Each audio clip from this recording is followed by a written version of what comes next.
sommes là devant une usine pionnière à Nanterre, puisqu'elle est installée depuis 1901, et c'est donc on peut dire le départ de l'industrialisation à Nanterre.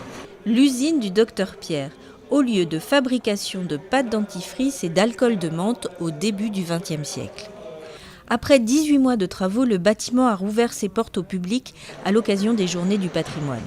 La Société d'histoire de Nanterre avait invité pour l'occasion l'un des 2 architectes en charge de la restauration du bâtiment, inscrit au titre des monuments historiques. L'architecte de l'opération est Yves Dubalin, de l'agence SPI. Et moi, j'ai été chargé pendant l'opération de suivre la partie patrimoniale de l'opération, ciblée sur les aspects patrimoniaux et sur les relations avec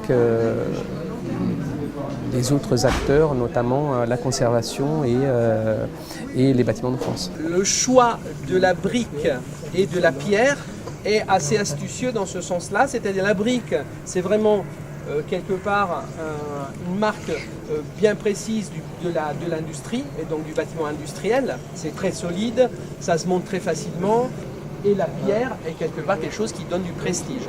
L'aspect extérieur du bâtiment, donc les façades, et aussi le dôme qui était quelque part un objet architectural assez fort et qui devait être restitué dans son aspect d'origine.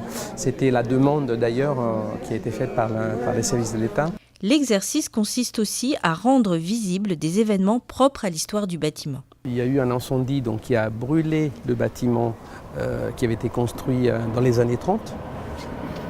Et donc on s'est posé la question de comment restituer cette façade qui était très abîmée, où il y a encore les traces effectivement du feu.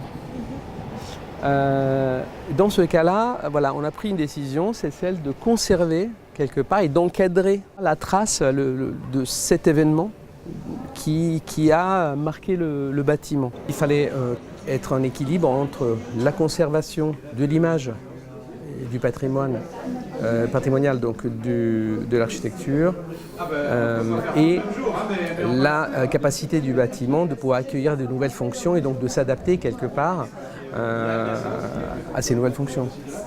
Rebaptisée le château, l'ancienne usine reste dédiée aux produits de bouche puisqu'elle abrite désormais les jeunes pousses de la filière alimentaire.